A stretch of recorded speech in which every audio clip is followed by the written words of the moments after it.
এবার নিজের ফেসবুকে একটি বিস্ফোরক পোস্ট করলেন বিজেপি নেতা সজল ঘোষ। দেখলে চমকে উঠবেন আপনিও।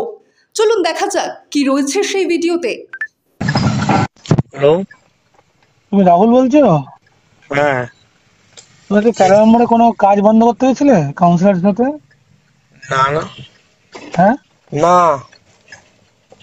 বলছি ভাই একটা কথা তোমাকে বলে দিচ্ছি, আমি শঙ্কর রাউত বলছি, ঠিক আছে? হুম তুমি যদি ভাবো তুমি পার্থতার সঙ্গে ছবি তুলে বিশাল বড় হিরো হয়ে গেছো, হুম। এটা তোমার ভুল ধারণা।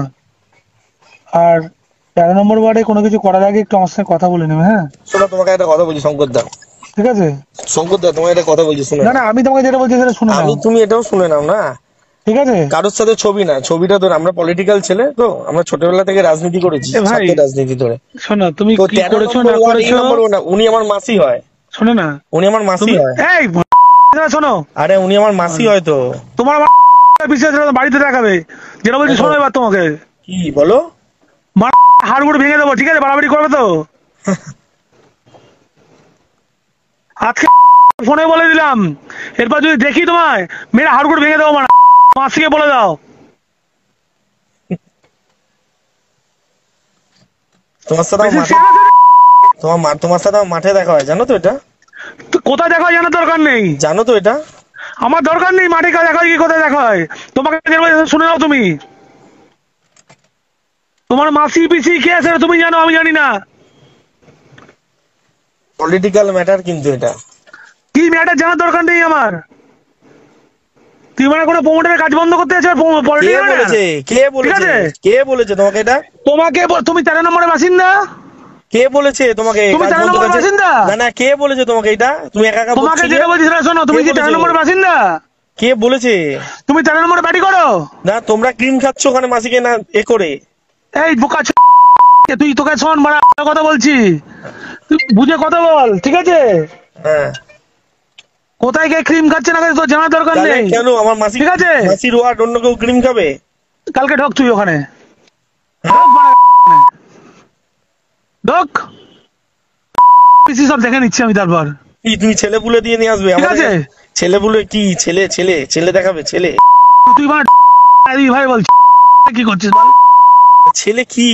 তুই মানে কালকে খালি আমরাও তোর পলিটিক্যাল মাসি ছেলে, পিসি দেখে নিচ্ছি আমি, আমরাও পলিটিক্যাল ছেলে। ঠিক আছে?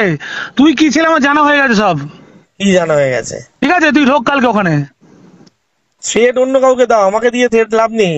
আরে ভাই তোকে রাজনীতি করে করেছি ছাত্র হয়ে। আমাকে শেখাবি তাহলে ছাত্র রাজনীতি, আমাকে শেখাবি না। তাহলে কি বলো না? ছাত্র তোর রাজনীতি মাসিকে করেছি। কি বললাম আমি? কি বলছি? বানা কথা বলছো? তারপর তোকে যেদিনকে পাই ওখানে দেখে নে, কি দেখে নে তুই, আমি কি চুরি পরে আছি নাকি? ঠিক আছে? তুই চুরি করবি কি আবার বল?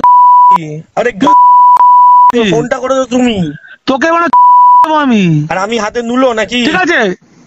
আমি হাতে নুলো? কাল কখন আসবি মাসির ওখানে বল? ভদ্র ভাষায় বলছো, তোর ভদ্রভাবে বলবে। মাসির ওখানে তুই কখন আসবি তুই সেটা বল। না না, ভদ্র কি? শোন তুমি কি না। তুমি কি? হ্যালো হ্যালো, কি তুই তোর বলো না মাসির তুমি? ওখানে কখন আসবি? আরে তোমার একার সোর্স নেই কিন্তু পৃথিবীতে। আরে ভাই বলছি তোর মাসির ওখানে তুই কখন আসবি সেটা বল। তোর মাসির ওখানে তুই কখন আসবি বল। শোনো, তুমি তোমার মতো করো না, আমার মাসির সাথে আমি বুঝবো তো কখন আরে শোন আসবো। না, বলো না। আমিও ছুরি নিয়ে যাবো, তুইও ছুরি নিয়ে আসবি। এবার আমি পারলে তোকে পড়ি দেবো, তুই পারলে আমাকে পড়ি দিবি, হয়ে গেল। না না, গালাগালি খিস্তির কথা তো আমি তোমায় বলিনি। আরে বলছি। তুই এত কথা বলার লোক না। তোকে এবার খালি আমি দেখে নি, তারপরে তোর কি অবস্থা করে তুই দেখে নে খালি, ঠিক আছে? তোর মাসিকে তুই আমার নাম করে বলে দিই কথা। রিয়াকশন হলে তখন তুমি বুঝবে কিন্তু। তুই বলছি তো, তোকে বুঝতে পারছিস না তুই কিছু এখনো? বলছি তোর মাসিকে তুই এটা বলে দে, আমি তোকে এই কথাটা বললাম, ঠিক আছে? দলের ছেলে হয়ে দলের ছেলের সাথে বলছো? আরে তোকে দলের ছেলে না, আমি বলছি তোর মা